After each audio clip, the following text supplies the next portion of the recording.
Karibu kwenye YouTube channel ya Malecom. Tunakuletea matukio yote. Kupata matukio yote haya, tafadhali bonyeza subscribe button nyekundu iliyoko chini ya video hii na kisha uguse alama ya kengele. Asante sana.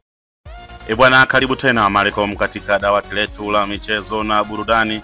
Tujuzane yale yote yanayojiri katika viunga vya michezo na burudani ndani na nje ya nchi. Habari kubwa tulionayo hivi sasa ni kwamba vilabu vya ligi kuu yainyoshea kidole Yanga juu ya hili sakata linaloendelea dhidi yake na TFF. Ni kama vilabu vimemind hivi Yanga. Nini kimetokea? Wamemind kwenye kitu gani? Twende kazi, Malecom tupo kwa ajili ya kukujuza. Nikukumbushe wewe ambaye bado hujasubscribe ufanye hivyo kwa kubofya maandishi yaliyoandikwa neno subscribe chini ya video hii, kisha twende sawa. Malecom tupo kwa ajili yako. Kaa nasi upate habari kamili. Bwana, wakati Yanga ikishikilia msimamo wa kutaka kulipwa fedha za zawadi ikiorodhesha shilingi milioni 200, baadhi ya vilabu vimegeuka zikidai ya kwamba dau hilo halijawahi kutangazwa na bado haijawahi kutangazwa juu ya mabadiliko ya zawadi za bingwa wa michuano hiyo inayotoa mwakilishi wa kombe la shirikisho barani Afrika. Mkuu wa kitengo cha habari na mawasiliano wa Azam FC Thabiti Zakaria maarufu kama Zaka za kazi alisema klabu yao iliyocheza fainali 2 mfululizo zilizopita inachokijua ni kwamba zawadi za bingwa wa FA ni shilingi milioni 50 tangu michuano hiyo ikiwa chini ya udhamini wa Azam.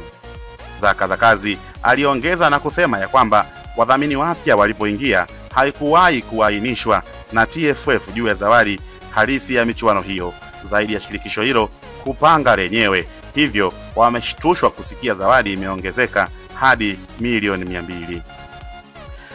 Upande wa Singida kupitia afisa habari wa Singida Black Stars anasema ambaye klabu yake imetinga fainali msimu huu, Hussein Masanza, yeye anasema hawajapata mabadiliko yoyote juu ya ulipwaji wa fedha za bingwa wa michuano ya kombe la shirikisho na sasa wapo katika mchakato wa kufuatilia kabla ya kuvaana na Yanga.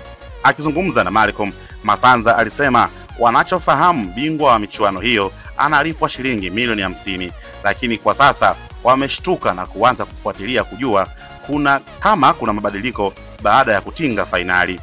Ofisa mtendaji mkuu wa klabu ameanza mchakato wa kufuatilia endapo tutatwaa ubingwa tutapata kiasi gani, lakini miaka yote tunafahamu ni shilingi milioni 50.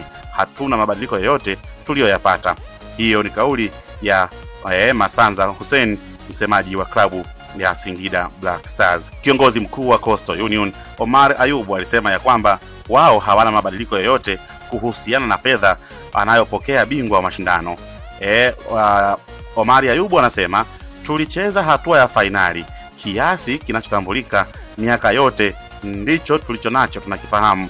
Kwa sasa sijui bingwa anachukua bei gani, lakini kama kuna mabadiliko yoyote sisi hatuna taarifa hiyo. Hata hivyo, alisema ya kwamba utaratibu wa michuano hiyo, kila hatua unayoshiriki kuna fedha timu inapewa kwa ajili ya mechi husika, japo kwa zawadi halisi ya bingwa haijawahi kujulikana tangu mdhamini mpya aingie ambaye ni CRDB. Huu sasa ni mkanganyiko ambao watu wanakwenda kuhoji sasa nini zawadi rasmi ya bingwa wa mchuano hiyo ya shirikisho ambayo hivi sasa inadhaminiwa na CRDB.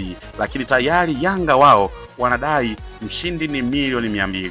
Vilabu vingine vinasema hawajawahi kutangaziwa rasmi. Wanachokijua mshindi anapata milioni 50. Je, Yanga hizo milioni 200 wamezitoa wapi ama walidukua? Bado haifahamiki, lakini mbivu na mbichi itakwenda kufahamika very soon. Na endapo Yanga watashinda katika hili, basi watakuwa wamewafumbua macho walio wengi ambao walikuwa hawajui kinachoendelea. Na kama Yanga watashindwa, basi kwa kifupi ni kwamba wataambiwa waache kukurupuka. Kila kitu kinakwenda kwa document. Kama hamjawahi kuambiwa kuna mabadiliko, basi kaeni kimya. Nini maoni yako juu ya hichi ambacho kinaendelea? Yanga wanadai milioni 200 na vilabu vingine vinajua ni milioni 50. TFF na bodi ya ligi, TFF wao bado hawajasema halisi kiasi cha zawadi ya bingwa ni kipi. Malecom tupo kwa ajili yako, tutakujuza kila update inayotokea juu ya hili sakata. Kwaheri kwa sasa, mpaka wakati mwingine. Bye bye.